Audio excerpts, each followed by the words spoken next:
Alright, we're back with another album review of Stone Temple Pilots. This time we're on to number 5.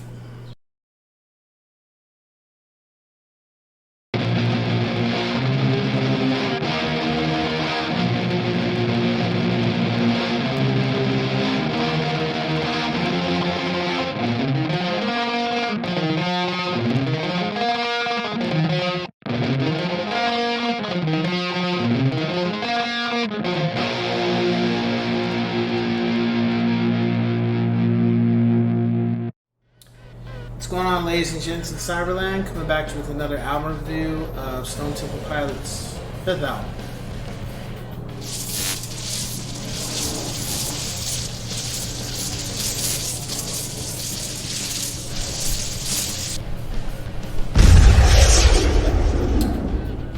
Shangri-La Dee.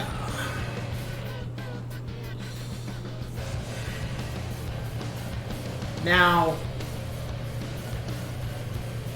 this was the last album before the band disbanded because I guess the members were just tired of Scott. He was just too much. He was too difficult to deal with. Whether it was the drugs or his attitude, or I think him being diagnosed with bipolar disorder. And the album, I felt like the album was just, it was almost like a throwaway. It just came out, it just came and went kind of thing. It wasn't a bad album. It was a step down from number 4. I just felt it was. There were some really good tracks, some heavy tracks, some fun tracks. However, just overall, it just didn't feel like, I think with Scott and his issues, and especially the guitars being tired of his behavior, I think they were just kind of like, let's just get this out. It was almost like, the album felt like they were just trying to fulfill their contract. And I don't mean fulfill it, but just fulfill, get closer to not being on the record label or not having to be on a contract to release music. There wasn't anything on here that just stood out like even Tiny Music. Like Tiny Music had some standout stuff, but this album there just wasn't really anything that stood out. There wasn't anything that was too memorable. I mean, Days of the Week, that did give some radio play, but overall it was okay. It wasn't that much memorable, I guess. I enjoy it though, but compared to what's become before it. But it wasn't a bad album. It just was just like, okay, it's cool. My rating for this album is a 7 out of 10. It's I can listen to it and put it on when I'm doing things, but it's not going to be the go-to album I'm going to listen to when I listen to their catalog. I still think it's a good album. It's just overall it's not as good as 4 or the first 4. It's not as good. It's not terrible. It's not unlistenable. It's just the songs don't hit as much. And I think the problem was just overall it felt disjointed, and it felt like it was just a collection of songs. Like there wasn't really like a huge. It didn't feel like there was that much of a theme, maybe for it that could have been. It just didn't feel as cohesive with the tracks. Like they just didn't. I don't think the tracks overall meshed as well as they could have. If that's the right thing to say.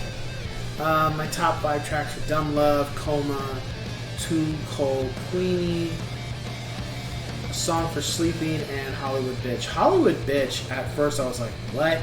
Then when I heard it, I was like, okay. Nothing I didn't like, but overall it just wasn't as fun. And then the band broke up not too long after it. And then I read it was originally supposed to be a double album. I'm glad they didn't do that.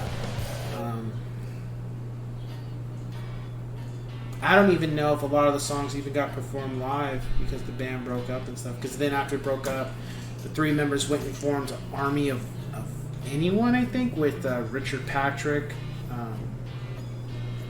No. Shit. Forget his name. Richard Patrick's brother from Filter. It's not Richard. So there was that. And then Scott Weiland went and formed Velvet Revolver, which is short-lived, with members from Guns N' Roses. I think the album could have been better if more... don't know. I don't know if it could have been better. It just felt. It just didn't feel cohesive enough. It just didn't gel with me like the other albums did. And I don't know if anything could have solved it. I don't know if things could have been done better with it. I don't know. Maybe it had too many tracks. I think it maybe had too many tracks. I think that probably could have helped it too, but who knows. Would I refer this as the first album to go to? No. Listen to everything else before it, and then listen to this. And have an open mind, I guess, but then understand that we're nearing the end of Scott Weiland's time with the band. Because again, they broke up, and then they come back and release one more album, but then after that, you know, there's a problem again. So that being said, let's cue the music.